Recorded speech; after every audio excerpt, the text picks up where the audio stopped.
একটা মেয়ে সব কিছু ঢেকেছে, মনে করেন চোখটা ঢাকে নাই, এই চোখ দুটো দেখেই একটা ছেলে তার প্রেমে পড়তে পারে। একটা ছেলে হিসেবে বলছি, এটা সম্ভব। একটা হাতের কবজি দেখে আপনি একটা মেয়ের প্রেমে পড়তে পারেন, ভালো লাগতে পারে, সম্ভব। মেয়েদেরকে আল্লাহ পাক এত সুন্দর করে সৃষ্টি করেছে।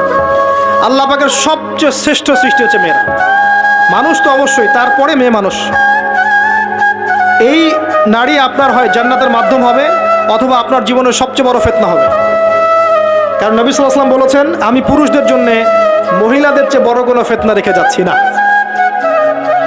প্রচন্ড বড় ফিতনা হতে পারে, সাবধান। তো এখানে দেখেন মেয়ের হাঁটার বর্ণনা আল্লাহ পাক দিয়েছেন। এখনকার জেনারেশনে মেয়েদেরকে আপনি হাঁটা শেখান, রাস্তাঘাটে, শপিং মলসে, সব জায়গায় দেখবেন গেঞ্জি আর জিন্স আর টি শার্ট পরে, ফর্মাল পোশাক পরে, স্যুট বুট পরে ঘুরছে। মাঝে মাঝে পোশাকের এখানে ওখানে ফাড়া ছেঁড়া, এটাই নাকি স্টাইল। এমন পোশাক পরছে যেটা পরেও দেহের অঙ্গ প্রত্যঙ্গ বোঝা যাচ্ছে, এমন পোশাক পরছে যেটা বাহির থেকে ভিতরের অঙ্গ দেখা যাচ্ছে। অমুসলিমদের পোশাক পরছে, ছেলেদের পোশাক পরছে, এগুলো সবই আখিরুজ্জামানের সাইন। আখিরুজ্জামানে এরকম মেয়েদের সংখ্যা বাড়বে। নিসাউন কাসিয়াতুন আরিয়া, এরা কাপড় পরেও নগ্ন থাকবে। মুইলাতুন মামিলাত, এরা মানুষকে আকৃষ্ট করবে, নিজেরাও আকৃষ্ট হবে।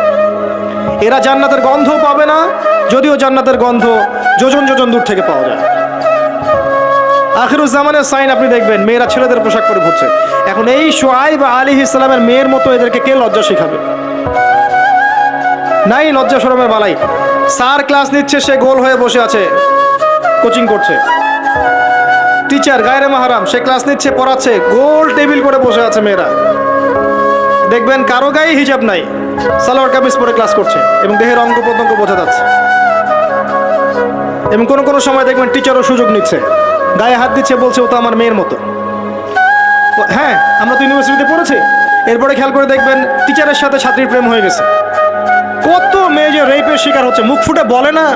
যে কয়টা খবর আসে পেপার পত্রিকা, এগুলো খুব নগণ্য খবর, বাস্তবতা আরো অনেক কঠিন, পরিসংখ্যান অনেক বেশি, অনেক বেশি। মেয়েরা তো আর মুখ ফুটে বলবে না আমার সাথে এরকম অন্যায় করা হয়েছে। কিছু কিছু মেয়ে যখন বলে তখন আপনি খবর পান। অনেক মেয়ে প্রাইমারি স্কুল থেকেও, তারা প্রাইমারি লেভেল থেকে একদম বয়স যখন 10-15, এখান থেকে শুরু করে কলেজ পর্যন্ত ধর্ষণের শিকার হয়েছে, রেপের শিকার হয়েছে। গার্লফ্রেন্ড বয়ফ্রেন্ডের দ্বারা বা টিচারের দ্বারা, কোনো কোনো ক্ষেত্রে চলতে ফিরতে গুন্ডা মাস্তানের দ্বারা এটা হচ্ছে, ফ্রি মিক্সিংয়ের কারণে।